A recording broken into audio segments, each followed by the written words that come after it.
In Season 2, Episode 2, Randy Nesse dove into evolutionary medicine and picked apart our brains to show us the imprint thousands of years of evolution has left on the human mental state.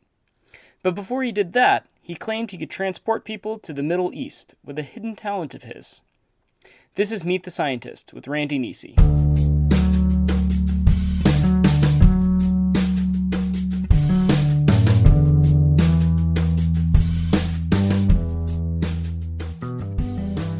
So, if we gave you the choice, what year would you like to time travel to, and what would you do? Time travel, hey?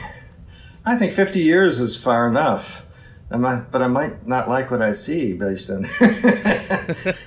Because why? I'm kind of pessimistic about the ability of our species to control ourselves, you know? My most pessimistic angle is that we're finally getting population under control, right? Yeah. But, you know, the wish to have children or not is heritable. Mm-hmm. And those people who want to have more children are going to have more children. You know, it's just, I try not to be negative, but sometimes looking at the future, it's a little bit difficult. You know, I've talked to my students, and I talked to them about Vietnam and being eligible for the draft, and they say, "What?" You know, it's like it's a civil war for them or something. Wow. So let's switch to something it'll be a little bit more difficult to be gloom and doom. What's the most beautiful place you've ever been? You know, my heart goes to a stretch of beach on Lake Michigan.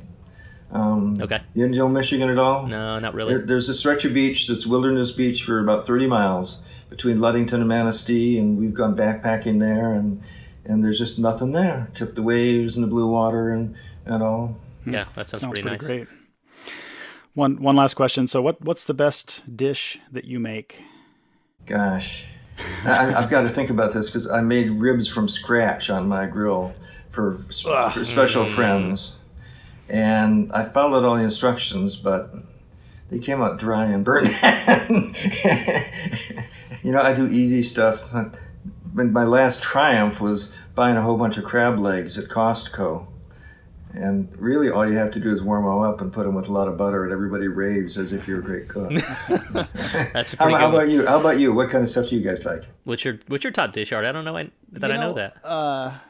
The one that my boys request the most, weirdly, is tagine. I make pretty good tagine.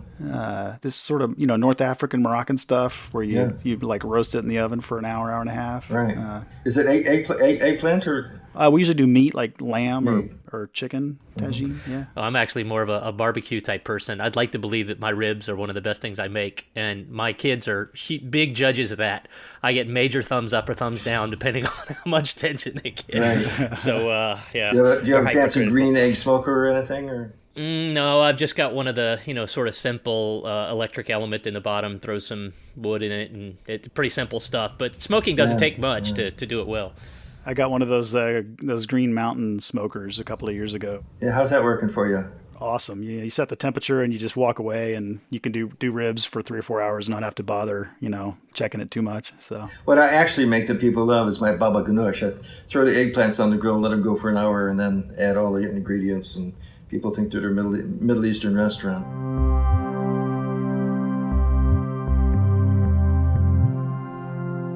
Next up on Meet the Scientist, we'll talk to neurophilosopher Pat Churchland about her mostly unsupervised childhood in Canada.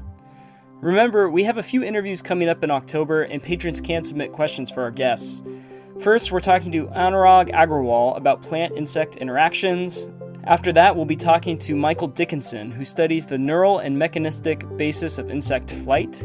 For Big Biology, I'm Matt Blois. Thanks for listening. Music on this episode is from Poddington Bear.